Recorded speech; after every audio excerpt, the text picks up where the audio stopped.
Welcome to Bulimia Sucks. I'm your host, Kate Hudson Hall, and thank you so much for listening. This is a platform for people to share relatable, uplifting, and inspiring conversations based on bulimia, anorexia, and other eating disorders. And episodes will include talking with professionals who work with people with an eating disorder, who may not have had their own struggles with an eating disorder, and also to people who are maybe in the depths of their eating disorder at the moment and sharing their personal stories and their difficult journeys and how they have taken those steps forward in their recovery. As a therapist, I have created a free Bulimia Sucks course to help you to get started, take those very first steps on your recovery path. So if you would be interested to find out more about that, if you go to my website, katehudson-hall.com, where I have a sign-up form on the homepage. And the other thing I want to mention is that if you enjoy coloring, I have now created a number of different coloring books, one for bulimia, anorexia, binge eating, and an anxiety one. So they display a collection of 35 relaxing, easy to color patterns. And they also contain inspiring quotes of wisdom and added motivational questions on the opposite page to guide you forward in your recovery. So if you'd be interested, if you go to Amazon, you'll be able to find them there. Now, our guest today, I'm so excited, is Robyn Goldberg. Now, Robyn is the author of The Eating Disorders Trap, a guide for clinicians and loved ones. She is a registered dietitian nutritionist and also a certified eating disorders registered dietitian supervisor, certified intuitive eating counselor, and a health at every size clinician. Robyn has spent years learning from some of the very best in the industry. Robyn began her career at Cedars-Sinai Medical Center in Los Angeles as an inpatient dietitian in the Department of Cardiology. For the last 25 years, Robyn has had a private practice in Beverly Hills in California, where she specializes in a number of medical conditions, including eating disorders and disordered eating. Now, she's here today to share her story about how she became an eating disorders expert and hopefully share insights on how she helps her clients in their journey, in their eating disorders journey, plus to talk about her fantastic book, The Eating Disorders Trap. Well, Robyn, welcome. Welcome. Thank you so much for joining us. Thank you very much for the invitation, Kate. I appreciate it. It's great to have you here. So now, where to begin? Now, what about if you could tell us, maybe beginning with, what sort of brought you down the pathway of becoming a dietitian and nutritionist? How did you end up down that path? So I started out my academic career as an exercise physiology major. And right. I was on a tennis scholarship in college. And once I learned that there's the anatomy, physiology, where you actually have to, work on cadavers, slowly but surely I realized that probably wouldn't be something I could handle. So over time of learning about, other professions, I always knew in the health arena, that was always of interest to me. My mom is a nurse, and I think just growing up with someone who always likes to be of service, and I think I've inherited that as well. I don't know how I learned about the field of dietetics, but I did. So what really interested me was my family history of heart disease. At the time, my father was alive and had, many heart issues, throughout his life. And when he was 55, he was a full cardiac arrest, which is how I actually became the cardiac dietitian at Cedars-Sinai Medical Center. Ironically, I was interviewing for that position when he was admitted as being cardiac arrest. So it was definitely meant to be. And, I hereditarily have had high cholesterol, and everyone in my family has lipid issues. So just growing up, understanding So I knew I did not want to be a clinical dietitian forever, but it was for me to gain that experience. And I think to obtain credibility, to have a wide array of areas that I can be knowledgeable in was really what I was looking to establish, as well as, so that is how I, entered the field of dietetics. Regarding the eating disorder component, when I was in college, so I had 3 roommates, ironically, all with bulimia nervosa, and, being a college athlete. 3 of them, my gosh. Well, I would fall asleep at night to them purging. And, I was so focused, Kate, on my tennis from a young age that I, really didn't know anything about eating disorders. I don't even think I had friends with eating disorders. Yeah. And when I had this schedule in college that was different from, all the other kids in my dorm, being an athlete, it was like going to sleep early, rising early because classes and away matches. I was sort of like, oh, I hear people like throwing up. I just thought it was, from the keg party or what have you. And over time, when, I would be in the dining hall, I remember one morning, eating breakfast by myself, one of the suite mates was like, oh, I want to share my story with you. And I think maybe she, targeted me as like a safe person because I was very literally green and knew nothing about it, and was telling me that, the only thing that she keeps down is like a glass of milk to coat her stomach, and just really learning about it. But to be honest, Kate, I never thought anything of it after the fact, because when I was at Sonoma State for that 1 year, then I transferred back to Los Angeles and, was focused on where I was transferring to. So it wasn't until after college and after my dietetic internship that when I was working at Cedars-Sinai Medical Center, that the chief clinical dietitian had asked the dietitians like, oh, who would like to see this person that was admitted with an eating disorder who was a reoccurring patient on a tube feeding. I always like to say I learned about eating disorders backwards, because to me, the hospital was always the environment to help a person, become well, so then they can address their issues on an outpatient level. So I actually really immersed myself in the world through, I don't know if you're familiar with, this is in America, Francie White. She's an eating disorder dietitian in Santa Barbara, California. Right now. And she has had workshops for many years with Carolyn Costin, who you may be familiar with. Yeah, she came on the podcast. She was fabulous. Yeah, so this was my first exposure, because their workshop that Francie would have, and she would always have Carolyn and Anita join, it was limited to 15 women, all therapists and or dietitians, and where it's like you're working on your own issues and really how to be introduced to counseling and such. So that was it. I was still working at the hospital. I was like, okay, I definitely am interested in helping people improve their relationships with food and their body and movement. And that was really where it all began. Oh, okay. Okay. So, wow. So you've been doing this for such a long time then. So, that was 20 plus years ago. Yes. Next month is 25 years I've been doing this. Amazing. Amazing. Gosh. And I was a kid. Yeah. Yeah. And going back to, your roommates, I think, when you're young like that, you don't sort of kind of connect. You're very focused on your own life and your own goals.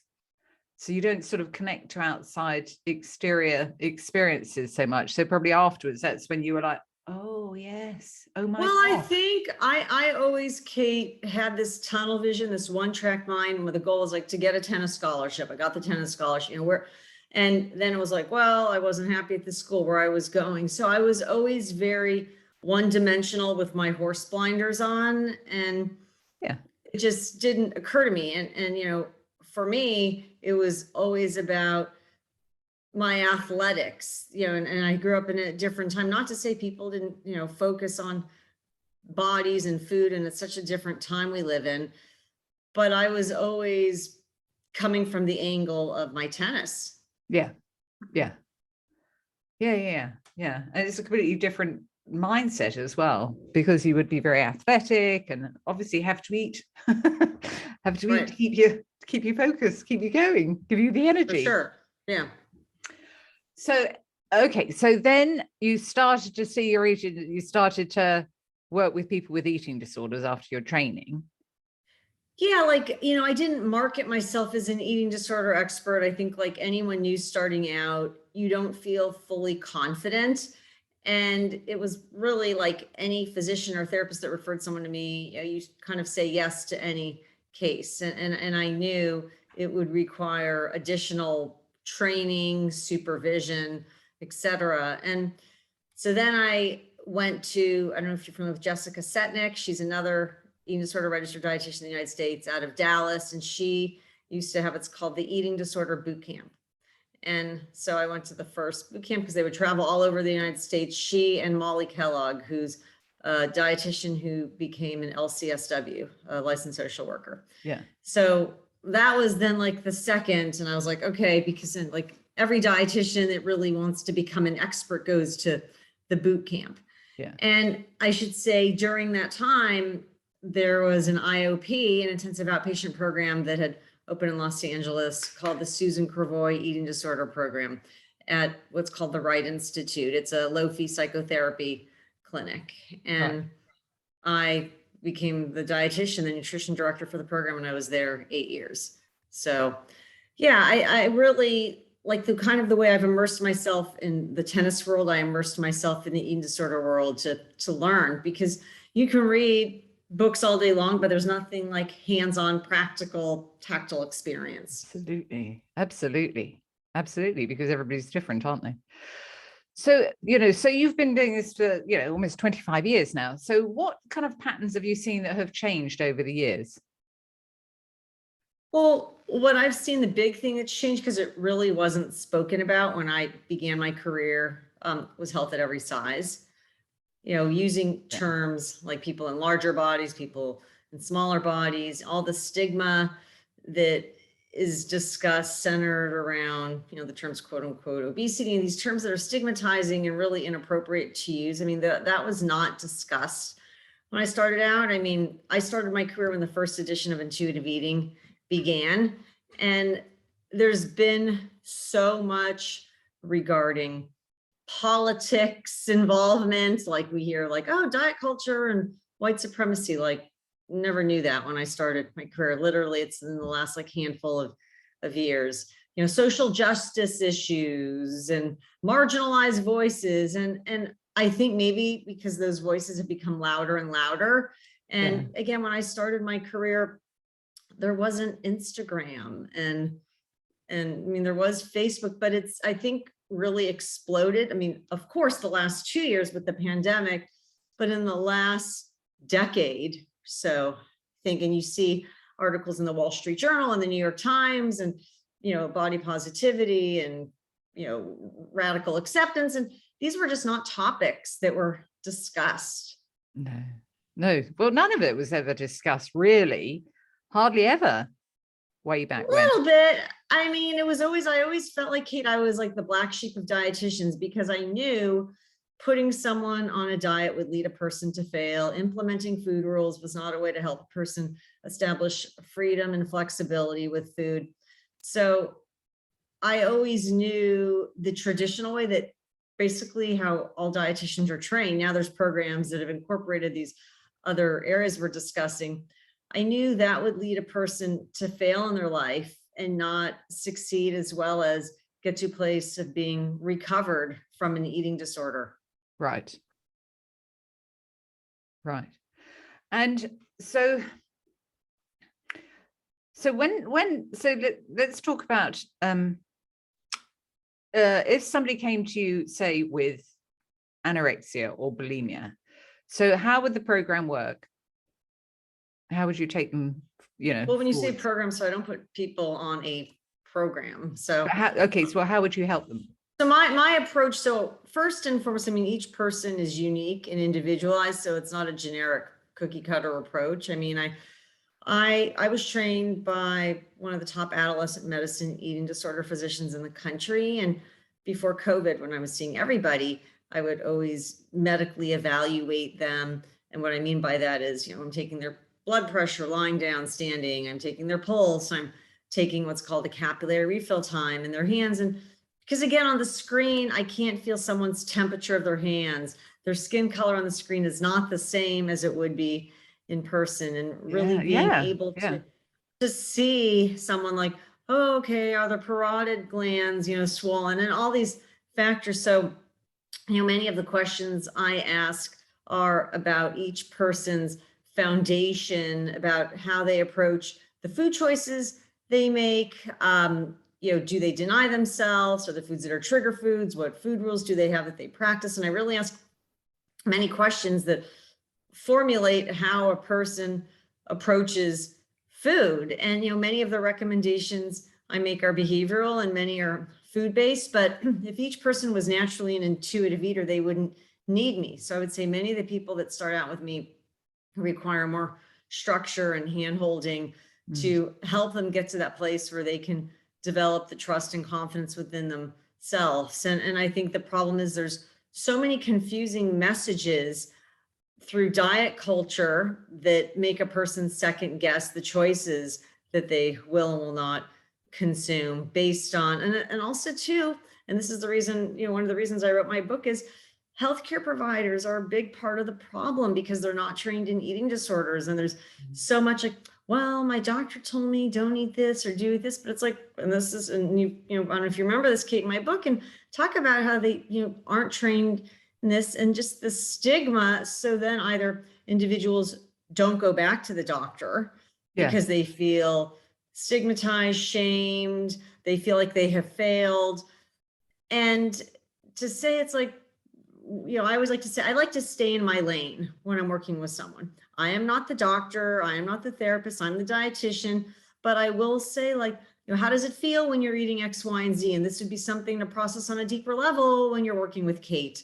Or, these are the labs I would suggest, and these are the reasons why, and I'll, give you a copy of them. So when you see Dr. So-and-so, so I like to lead them to that person, but I'm not speaking from a place of, I was trained in this and I'm an expert. And I think that's oftentimes the reason that, clients, patients feel like, okay, can I trust my body? Am I eating too much rice? Like, are Brussels sprouts not good for me now? And I was told I can't put that sauce on my chicken. I mean, it's like, eating really shouldn't be as complicated as it's been made out to be. It, ultimately it can be fun and pleasurable, and that's what we want it to be, but it's working through all the layers of this onion to peel back to help a person actually not feel shame, like, well, I don't deserve to eat food that tastes delicious, or, I'm getting a look from my father. And there's so much packed in, and not there's to mention so much to peel back, like the onion. For sure. My gosh. Not to mention if there's trauma. I mean, there's many factors that, contribute to how a person's approaching all of this. Yeah. I remember when I was in the depths of my bulimia, and I signed up with Beat, which is a UK eating disorder. It's like the #1 over here. And I remember they did this course, and it was it was in the 1800s. And it was incredible, though, for me, because I had made that decision that I wanted to reach out and get some help. And it was, they would post me the information. They posted me a diary, and then I would on the telephone would speak to somebody for an hour. But it was amazing. But one thing that really sticks in my mind was because I had no idea how to eat, what to eat, how to eat. And it had a sheet of recommended foods to eat per day. And that was such an insight for me. It was fascinating. But I think the problem is, it's like, what if a person even thinks about a craving or what they would like, and it's not on that sheet? It's like, maybe I'm not allowed to eat what's on. It's not on this sheet, or I wasn't given permission, or I wasn't told that I can eat this food. Yeah. Then a person will question literally every move they make. Yeah. But this was a very rough guide, so you had lots of space outside to, but yeah, that's a really good point, because it's not a set, it's not set in stone, is it? Yeah. And so if somebody was thinking about building up that courage to take that first step onto their recovery path, what advice would you give them? You should go for it. Talk to different people on the phone, see who you have the chemistry with, connect with. And it's scary to be vulnerable and put yourself out there, but also there's a lot of wonderful providers, therapists, dietitians, and there's no harm in speaking to several to see who you feel like could be the right fit for you. Absolutely. And that's a real key, isn't it? Finding that right person that you feel comfortable to open up. I always like to say, you might wear a size 8 shoe, but not all size 8 shoes will work for your foot. Yeah, I love that. So Robyn, the eating disorders trap. Oh my gosh, it's singular eating disorder, but it's okay. Okay, the eating disorder trap. So, it's a brilliant book. You must be so proud of it. Very proud of it. And I'll tell you something else I'm proud of that I have coming out in a couple of weeks. But yes, I'll let you continue. Tell us now. Tell us now. So I've been working for the last 6 months with my colleague, Becca Clegg, who's an eating disorder therapist out of Atlanta, Georgia. And we have an online course for parents, partners, for caregivers, essentially. It's called Your Recovery Resource, because there really isn't anything like our course online to help parents, partners, friends with their loved one who's struggling. So we're actually launching it. It will be live February 21st when National Eating Disorder Awareness Week begins. So I'm very excited to share that with all your listeners. And actually on my website, askaboutfood.com, there will be a button to click for it, to purchase it. And we want parents and partners, loved ones, to feel like they're obtaining support too. Yeah. And doing their own work, because they're a part of the team. They're a part of the equation. And you're right. There isn't really very much help out there to give that support to loved ones. And so how does the course work?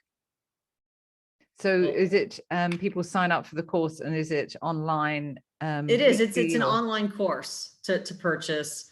And there's actually 37 sections. We've been at it for 6 months. We actually have it in the hands of a number of trusted, well-known colleagues that are going through it to write their testimonial. So when we're blasting it on social, we have interactive videos, we have worksheets, there's a lot of stuff. And I think we've tried to cover everyting. So wow, this is and you can do it at your own pace. You can do different sections. You don't have to do it in order. So that's nice too. Yeah, absolutely. Oh, amazing. So the 25th February. 21st, February 21st. Right. Okay. So ready for the UK Eating Disorders Awareness Week?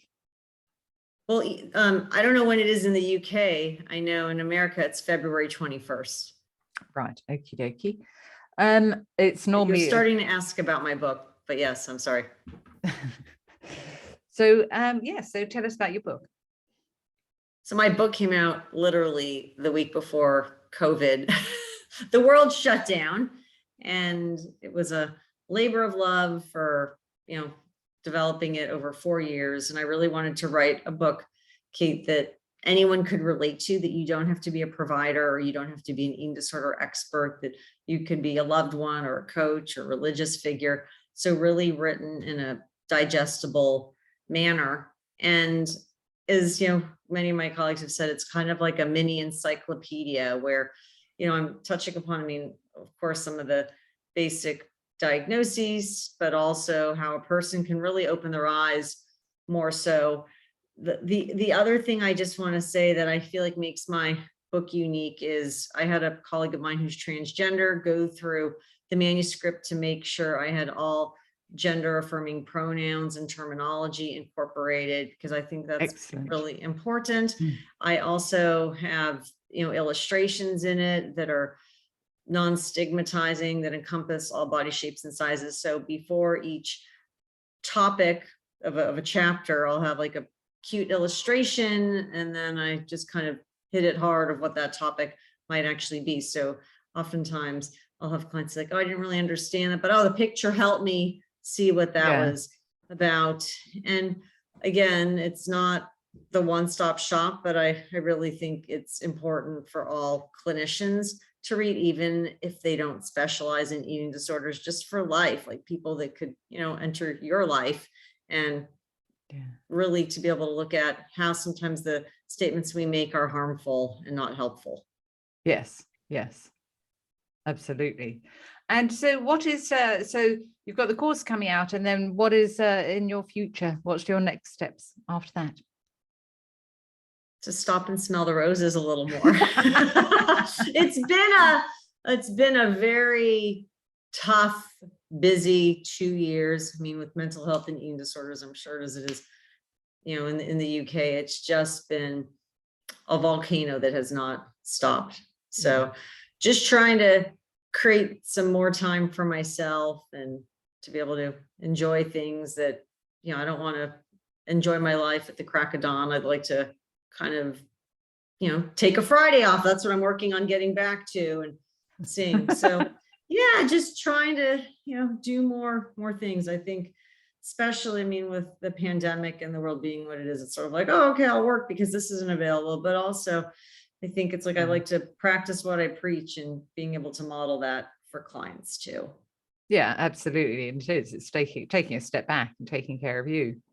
Yeah, I mean, the self-care is huge. So really, I mean, I've been at it for quite some time. And I didn't mention, Kate, so over the pandemic, I moved my office. Like many people, I was not going to my office and paying a big rent in Beverly Hills, California, which is where my practice had been for 24 years. And so actually I'm speaking to you in my husband's COVID project. My garage was converted into a cottage behind my house.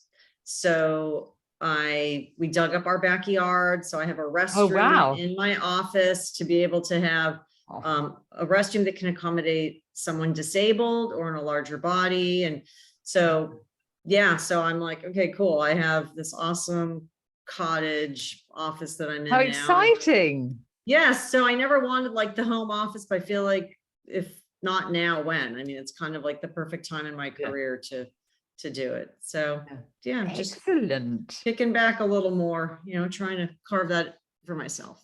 Yeah, good. We like that. Oh, Robyn, well, thank you so much for joining us. Thank you very much. I enjoyed speaking with you. Yeah, and I hope it goes really well with the course. And so just to remind people, so we'll have the link below, but just if they wanted to hop on there now, where would they go? Well, the course is not on my site yet, but my site is askaboutfood.com, and my book website is theeatingdisordertrap.com. Yes. But also it'll be on my Instagram, which is Robyn with a Y, Goldberg RDN. So, but to purchase it, it will be on the askaboutfood.com website, and it'll be blasted on social. So if they don't follow me, being able to follow me on Instagram and or Twitter is Robyn with a Y RDN. Excellent. Well, thank you so much, Robyn. This has been really constructive and valuable information. So thank you so much. Thank you. It's been great. Super. So that's all for today's episode of Bulimia Sucks. And thank you to everybody for listening. And before we go, make sure you subscribe to the podcast on Apple iTunes so you never miss an episode. And let us know what you think and show some love, your favorite podcast, by leaving us a review on Apple Podcasts. So thank you for listening, and I'll speak to you in the next episode.